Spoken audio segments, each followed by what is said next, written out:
Hello guys, hello Earth Signs, Virgo, Capricorn, and Taurus. Welcome dito sa aking channel. Kapalaran 888, welcome. Alamin natin kung anong messages, vibration, gabay energy. Earth Signs, there's nothing to worry about. Ground yourself. Okay, Earth Signs. Sinasabi ng baraha mo sa'yo dito na hindi ka daw dapat nag-aalala. Wala kang dapat alalahanin. You're safe and yung situation mo daw is under control. Perfect control ng ating Panginoon. Okay? So, wag kang matatakot. Ground yourself.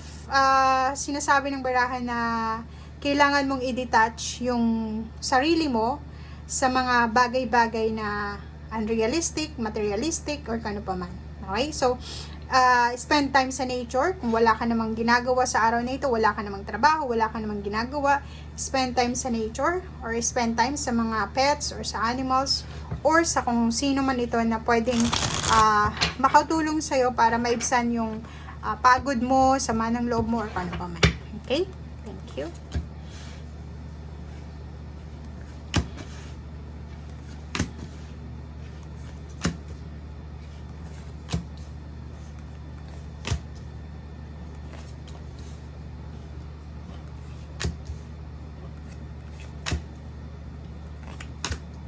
Okay, Earth Signs. Kung makikita mo dito, meron kang 2 cards sa ilalim niya. Ito yung focus mo ngayon. May focus yung ibang Earth Signs na kailangan nilang mag-travel, kailangan nilang hanapin yung financial success sa ibang lugar. Parang ganun. So, nakikita ko sa'yo dito na may Earth Signs dito na willing siya na lumipat ng ibang lugar, lumipat ng ibang company, lumipat ng ibang bansa, parang ganon, para makuha niya yung financial freedom. Diba? Parang ganon. May iba din sa inyo ditong nagpaplano kayong mga ibang bansa. So, nasa tama ka namang direksyon. Okay.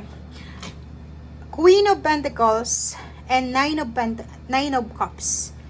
Sinasabi ng baraha sa'yo dito na may iba sa inyo dyan na naghihintay, diba? Naghihintay kayo.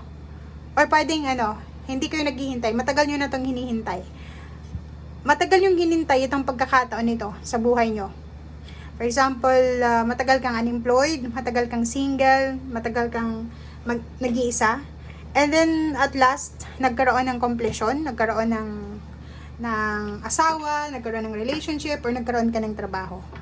Kaso lang, mayroon dito na individual na hindi masaya sa kung ano yung meron ka sa ngayon. Parang siya yung pumipigil dito sa completion, sa satisfaction, or sa fulfillment na dapat ay maramdaman mo. Okay? Sinasabi ng baraha, huwag mong isuko ito. 'Di ba? Kung halimbawa nandun ka na, like for example, 5 years, 10 years ka nang unemployed, ngayon ka lang nagkatrabaho, nako, ilaban mo to. Ilaban mo yung trabaho yan, relationship ka nun din. Huwag kang mag-alala.